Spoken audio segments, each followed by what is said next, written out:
दोस्तों, तो इस वीडियो में बात करेंगे ओला इलेक्ट्रिक मोबिलिटी के बारे में। अब कंपनी के स्टॉक्स के अंदर देखें तो स्टॉक लगातार सर्किट में देखने को मिल रहा है। अब बहुत सारे लोगों ने आईपीओ में इन्वेस्ट नहीं किया, बहुत सारे लोगों ने लिस्टिंग के बाद भी बाई नहीं किया, क्योंकि जब इसका आईपीओ आया तो मार्केट में कुछ खास रिस्पॉन्स देखने को नहीं मिला था। किसी भी पोर्शन में अच्छी डिमांड नहीं आई थी। यहाँ तक कि जो बड़े इन्वेस्टर्स हैं उन्होंने भी आईपीओ में ज़्यादा अप्लाई नहीं किया था और इस आईपीओ का ग्रे मार्केट में प्रीमियम भी नेगेटिव में चला गया था।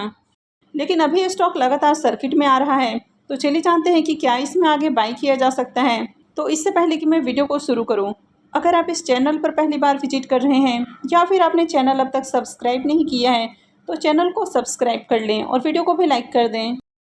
तो सबसे पहले ओला में लगने वाले सर्किट की बात करें तो स्टॉक कई दिन आपको 20% सर्किट के अंदर ही देखने को मिला है। लिस्टिंग के साथ ही कंटिन्यू 2 दिनों तक स्टॉक के अंदर अपर सर्किट 20% का देखने को मिला है। और पिछले ट्रेडिंग सेशन की भी बात करें यानी कि फ्राइडे की भी बात करें तो फ्राइडे को भी 20% का इसमें सर्किट लगा। लेकिन अब एक्सचेंज की ओर से इसमें लगने वाले सर्किट को रिवाइज कर दिया गया है, यानी कि इसका जो सर्किट है वो चेंज कर दिया गया है। यानी कि मंडे को मार्केट खुलने के साथ ही अगर इसमें सर्किट लगता भी है तो अब पहले की तरह इसमें 20% का सर्किट नहीं लगेगा, इसमें आपको 10% का सर्किट देखने को मिलेगा। तो अब अपर सर्किट लगे या फिर लोअर सर्किट लगे, दोनों ही साइड में आपको 10% का ही सर्किट देखने को मिलेगा। यानी कि 20% से इनके सर्किट को रिवाइज करके 10% कर दिया गया है। अब फ्राइडे को ही ये स्टॉक ने 133 रुपये का हाई बनाया, यानी कि 133 रुपये के ऊपर इसमें 20% का सर्किट लग गया। और इसके साथ ही लिस्टेड प्राइस से देखें तो इसने 74% का अब तक रिटर्न बनाकर दे दिया है, यानी कि शानदार कंपनी रिटर्न बनाकर देती हुई देखने को मिल रही है। और एचएसबीसी की ओर से इसमें बाई रिकमेंडेशन भी देखने को मिल रहा है और इन्होंने इसमें 140 रुपये का टारगेट प्राइस दिया है। हालांकि अभी प्राइस देखें तो 133 रुपये के ऊपर आपको देखने को मिल रहा है। तो एचएसबीसी की ओर से कई सारे पॉइंट को यहाँ पर मेंशन किया गया है, जिसके कारण ये इसको लेकर बुलिश देखने को मिल रहा है। अब एचएसबीसी ने इसमें जो टारगेट बढ़ाया है तो इसके पीछे कई सारे रीज़न है। सबसे पहले एचएसबीसी का मानना है तो अभी ओला का जो मैन्युफैक्चरिंग कॉस्ट है वो काफ़ी ज़्यादा है, तो इसके कारण अभी कंपनी मार्जिन नहीं निकाल पा रही है और कंपनी अभी लॉस में देखने को मिल रही है। लेकिन एचएसबीसी का मानना है कि फाइनेंशियल 27-28 तक कंपनी के जो मैन्युफैक्चरिंग कॉस्ट है उसमें आपको गिरावट देखने को मिल सकती है, तो इसके बाद कंपनी इसमें मार्जिन भी निकाल पाएगी और इसके कारण कंपनी 27-28 तक आपको प्रॉफिटेबल होती हुई देखने को मिल सकती है। यानी कि अभी जो इलेक्ट्रिक टू व्हीलर का कॉस्ट आपको 70 से 75 हज़ार देखने को मिलता है वो हो सकता है कि 30 से 40 हज़ार रुपये के ऊपर आ जाए। अभी जो कंपनी इलेक्ट्रिक टू व्हीलर बनाती है तो इसमें कई सारे पार्ट इंपोर्ट किए जाते हैं और बेसिकली बहुत सारे जो ईवी के पार्ट हैं, बैटरी वगैरह हैं, वो चाइना से इंपोर्ट किए जाते हैं, क्योंकि चाइना इनका सबसे बड़ा मैन्युफैक्चरर है। तो आने वाले दिनों में जैसे जैसे कंपनी अपने खुद के पार्ट्स वगैरह बनाएगी तो इनका मैन्युफैक्चरिंग कॉस्ट कम होने वाला है और धीरे धीरे कंपनी भी प्रॉफिटेबल हो जाएगी। तो अभी ईवी टू व्हीलर मार्केट के अंदर नया नया है, यानी कि अभी पूरी तरह से जो चार्जिंग इंफ्रास्ट्रक्चर है वो बिल्ड नहीं किए गए हैं। बहुत सारे जगहों में अगर इनमें कुछ खराबी वगैरह आ जाती है तो हर जगह आपको इनका सपोर्ट सिस्टम देखने को नहीं मिलता है। तो अभी भी इंडियन मार्केट पूरी तरह से ईवी को लेकर हैबिचुअल नहीं है।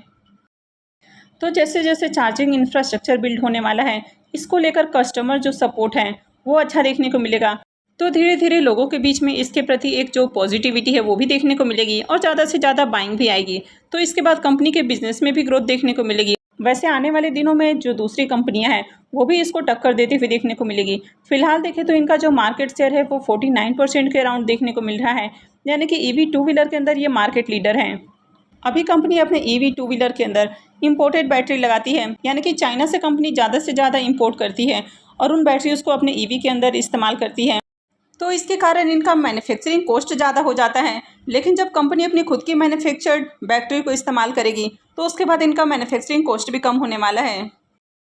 अभी कंपनी अपने ईवी व्हीकल्स के अंदर बाहर से इंपोर्टेड पार्ट्स और बैटरी वगैरह इस्तेमाल करती है, तो इसके कारण इनका कॉस्ट काफ़ी हाई हो जाता है, क्योंकि बाहर से जब भी इंपोर्ट किया जाता है तो इसमें कई तरह के टैक्सेस और एक्साइज ड्यूटी वगैरह लगाए जाते हैं। इसके अलावा अभी कंपनी को R&D के ऊपर भी बहुत ज़्यादा खर्च करना होता है, तो कंपनी प्रॉफिटेबल देखने को नहीं मिल रही है। लेकिन आने वाले दिनों में जैसे जैसे कंपनी के बिजनेस के अंदर ग्रोथ देखने को मिलेगी, कंपनी का मैन्युफैक्चरिंग कॉस्ट कम होने वाला है, तो कंपनी के प्रॉफिट के अंदर भी आपको ग्रोथ देखने को मिलेगी। यानी कि आने वाले दिनों में कंपनी एक तो अपना खुद की बैटरी का इस्तेमाल अपने ईवी के अंदर करने ही वाली है और इसके अलावा उसका एक्सपोर्ट भी करेगी।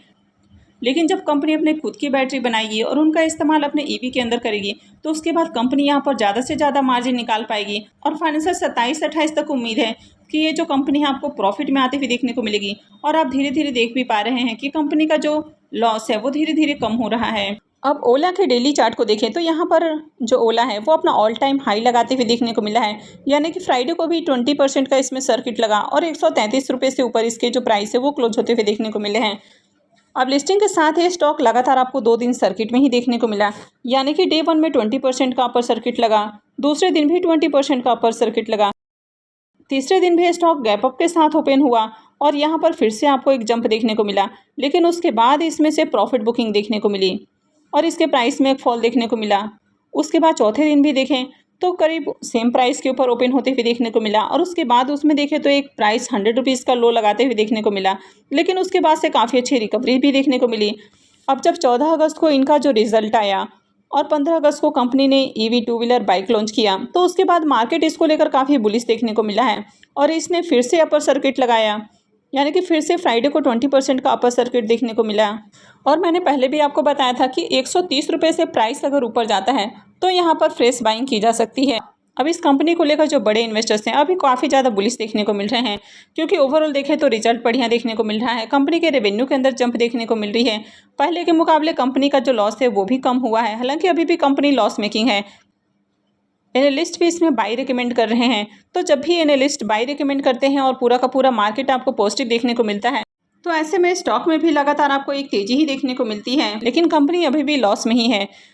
तो यहाँ पर कभी भी शेयर्स के अंदर आपको गिरावट देखने को मिल सकती है। हालांकि ओवरऑल जिस तरह से कंपनी के बिजनेस प्लान आपको देखने को मिल रहे हैं तो फ्यूचर में कंपनी के अंदर काफ़ी अच्छी आपको ग्रोथ देखने को मिल सकती है। इस कंपनी को लेकर बड़े इन्वेस्टर्स काफ़ी बुलिश देखने को मिले हैं, यानी कि जब ये आईपीओ आया था तो अगर आप इनके एंकर लिस्ट को देखेंगे तो इसमें 84 एंकर इन्वेस्टर्स आए थे। हालांकि उन्होंने आईपीओ में पैसा नहीं लगाया, लेकिन उसके बाद देखें तो इसमें जो आपको सर्किट लगते हुए देखने को मिल रहा है तो ये रिटेलर्स की वजह से सर्किट नहीं लगा है, इसमें जब बड़े इन्वेस्टर्स बाई कर रहे हैं तो इसके कारण ही इसमें आपको सर्किट देखने को मिल रहा है। फ्राइडे को भी देखें तो 26% के अराउंड इसमें डिलीवरी उठाई गई है, यानी कि जो टोटल ट्रेड वॉल्यूम है उसका 26% डिलीवरी उठाया गया है। अब जिस तरह HSBC की रिपोर्ट आपको देखने को मिली है कि फाइनेंशियल 27-28 तक ये जो कंपनी है प्रॉफिट में आ सकती है, तो हो सकता है कि उसके बाद इस कंपनी के शेयर्स के अंदर आपको एक रॉकेट वाली तेजी देखने को मिले, लेकिन फिलहाल आपको हो सकता है कि ये जो पूरा का पूरा मार्केट आपको पॉजिटिव देखने को मिल रहा है तो इसकी वजह से तेजी देखने को मिल रही है। इसके अलावा जिस तरह से कंपनी का Q1 का नंबर आपको थोड़ा अच्छा देखने को मिला है और कंपनी ने जिस तरह से EV two wheeler bike launch किया है तो इसको लेकर भी मार्केट आपको पॉजिटिव देखने को मिल रहा है, यानी कि इस कंपनी को लेकर डिमांड आपको देखने को मिल रही है। तो कहने का मतलब है कि लॉन्ग टर्म में ये कंपनी अच्छा रिटर्न आपको दे सकती है, लेकिन इस तरह की कंपनियों में शॉर्ट टर्म के लिए बाई करना हो सकता है कि आपको फंसा दे। अब बहुत सारी कंपनियों को लेकर मार्केट जब बुलिश होता है तो स्टार्टिंग मन में खूब बाइंग आती है और स्टॉक में लगातार आपको हाइस भी लगते हुए देखने को मिलते हैं, लेकिन जब बड़े इन्वेस्टर्स की ओर से एक बार सेलिंग प्रेशर आता है तो फिर स्टॉक लगातार आपको नीचे गिरते हुए देखने को मिलते हैं और जो लिस्टिंग प्राइस से काफ़ी बार उनसे भी नीचे कंपनियां जाती हुई देखने को मिलती हैं। तो इसलिए अगर आपका लॉन्ग टर्म का व्यू है तभी आप इसमें बाइंग करें। शॉर्ट टर्म के लिए हो सकता है कि अगर आप बाई करना चाहते हैं तो 130 के ऊपर, जैसे कि अभी 133 आपको देखने को मिल रहा है, तो इसके ऊपर आप बाई कर सकते हैं, लेकिन अगर शॉर्ट टर्म के लिए बाई करते हैं तो आपको हमेशा अपना एसएल लगा के चलना है। अदरवाइज अगर आपका लॉन्ग टर्म का व्यू है तो आप इसमें बाई कर सकते हैं और अगर प्राइस के अंदर और फॉल आता है तो आप और इसमें एक्यूमुलेट कर सकते हैं और आने वाले 2 से 3 सालों में ये कंपनी आपको मल्टी बैगर रिटर्न बनाकर दे सकती है, क्योंकि कंपनी के अंदर बहुत ज़्यादा पोटेंशियल है। अब काफ़ी सारी कंपनियां जिनको लेकर मार्केट बुलिश था और अभी वे कंपनियां आपको प्रॉफिट में भी देखने को मिल रही हो, चाहे नायका की बात करें, पॉलिसी बाजार की बात करें या फिर जोमेटो की बात करें, तो यहाँ पर भी लिस्टिंग के बाद आपको थोड़ा सा बाइंग देखने को मिला, लेकिन उसके बाद उनमें बड़ा फॉल देखने को मिला। जैसे जैसे कंपनियां प्रॉफिटेबल होती गई हैं तो उनके शेयर्स के प्राइस के अंदर भी आपको जंप देखने को मिला है और अभी देखें तो सभी अपने हाई के अराउंड ट्रेड करते हुए देखने को मिल रही हैं। तो अगर आपको ओला का बिजनेस अच्छा लगता है तभी आपको इसमें बाई करना है, क्योंकि कंपनी अभी लॉस में है। अगर आपको इनके बिजनेस के ऊपर भरोसा है तो फिर बाई करना है, लेकिन फोमो में जाकर बाई नहीं करना है कि प्राइस लगातार हाई बना रहा है, लगातार स्टॉक सर्किट में है तो सिर्फ इसलिए आपको बाई नहीं करना है। तो आई होप कि आपको वीडियो अच्छी लगी होगी। तो अगर आपने इस वीडियो को अब तक लाइक नहीं किया है तो वीडियो को लाइक कर दें और चैनल को भी सब्सक्राइब करके रखें और वीडियो को अंत तक देखने के लिए आप सबका बहुत बहुत धन्यवाद।